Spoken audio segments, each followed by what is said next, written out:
যশোরের শার্শায় এক রাতের মধ্যে বিপুল পরিমাণ মাছ মরে যাওয়ার ঘটনায় চাঞ্চল্য তৈরি হয়েছে।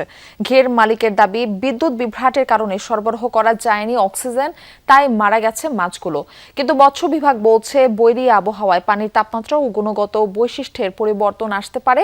জেলা প্রশাসক জানিয়েছেন, ঘের মালিক এবং বিদ্যুৎ বিভাগের বক্তব্যের মধ্যে অসঙ্গতি রয়েছে।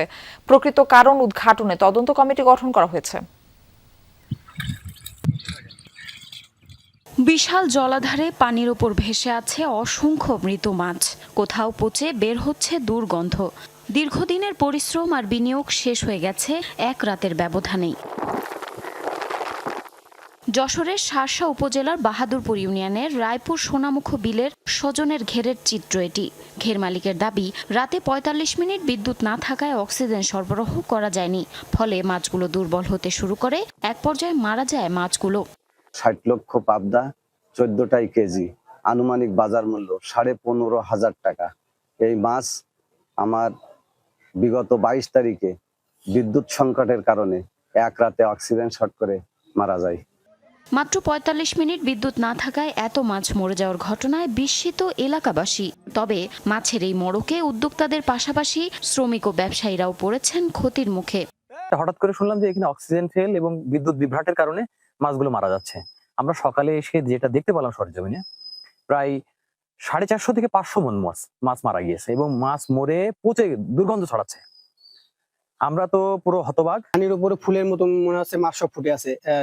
সব নামি দামি বিভিন্ন ধরনের সাদা মাছ, পাবদা মাছ, রুই মাছ এবং তেলাপিয়া মাছ, এইসব মাছ এখন মারা গেছে। এখন মহাজনের খুব একটা গুরুতর খারাপ অবস্থা। বিদ্যুৎ না থাকার কারণে অক্সিজেন ফেল করেছে, তারা ওষুধপালা দিয়েও মাছ ঠেকাতে পারেনি। মাছের মৃত্যুর কারণ নিয়ে ভিন্ন ব্যাখ্যা দিচ্ছেন মৎস্য কর্মকর্তারা। তাদের মতে, বৈরী আবহাওয়ায় পানির তাপমাত্রা ও গুণগত বৈশিষ্ট্যে পরিবর্তন আসতে পারে। এতে পানিতে দ্রবীভূত অক্সিজেনের পরিমাণ কমে ঘেরে মোড়ক দেখা দেওয়ার আশঙ্কা থাকে। এই মুহূর্তে যে পরিমাণ পিএইচ আমরা মান পেয়েছি তা হচ্ছে ৯।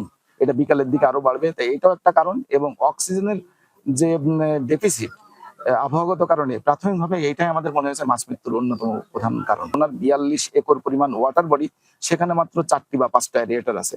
এই অ্যারিয়েটার দিয়ে বিদ্যুৎ ২৪ ঘন্টা থাকলেও প্রয়োজনীয় পরিমাণ অক্সিজেনের যোগান দেওয়া সম্ভব ছিল না। খামার মালিক ও বিদ্যুৎ বিভাগের কর্মকর্তাদের বক্তব্যে অসঙ্গতির কথা বলেছেন জেলা প্রশাসক। জানিয়েছেন, প্রকৃত ঘটনা উদ্ঘাটনে ৩ সদস্যের তদন্ত কমিটি গঠন করা হয়েছে।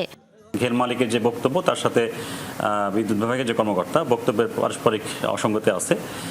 এখানে সত্যতা নিয়ে সন্দেহ আছে। রিপোর্টটা নিয়ে আমরা একটা উচ্চ পর্যায়ের কমিটি করে দিয়েছি জেলা প্রশাসনের পক্ষ থেকে। এই কমিটিতে বিদ্যুৎ বিভাগ, মৎস্য অফিস, আইসিটি অফিসার বা পুলিশ বিভাগ থেকে আমরা রেখে একটা উচ্চ পর্যায়ের কমিটি করে দিচ্ছি। কমিটি হয়তো বা খুব দ্রুত রিপোর্ট দিলে আমরা তখন প্রকৃত ঘটনা উদ্ঘাটন করতে পারবো। প্রায় ২০০ বিঘা ঘেরে চাষ করা হয়েছিল পাবদা সহ বিভিন্ন প্রজাতির মাছ। উৎপাদিত পাবদার বড় একটি অংশ রফতানি চেইনের মাধ্যমে পাঠানো হয় ভারতে, যা বাজারজাতের উপযোগী হয়ে উঠেছিল। ঘেরে থাকা মাছের বাজার মূল্য ৮ থেকে ১০ কোটি টাকা বলে দাবি ক্ষতিগ্রস্ত খামার মালিকের। জারিন অর্নি, যমুনা নিউজ।